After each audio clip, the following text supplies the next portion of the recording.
Mohandas Karamchand Gandhi was born on 2nd October 1869 at Porbandar in Gujarat.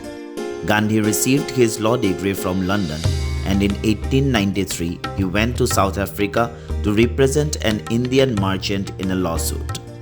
Gandhi encountered racism for the first time in South Africa and raised his voice against it.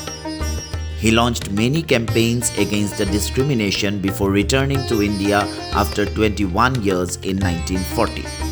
Gandhi's arrival in India in 1915 ushered a new phase in the Indian national movement.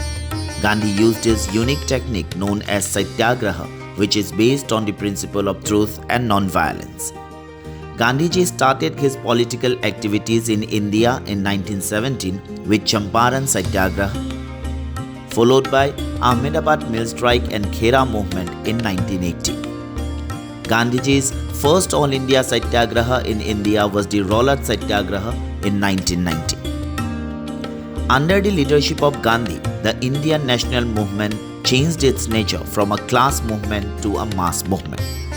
India witnessed three major movements under the leadership of Gandhi, and these are Non-Cooperation Movement in 1920, Civil Disobedience Movement in 1930 and Quit India Movement in 1942.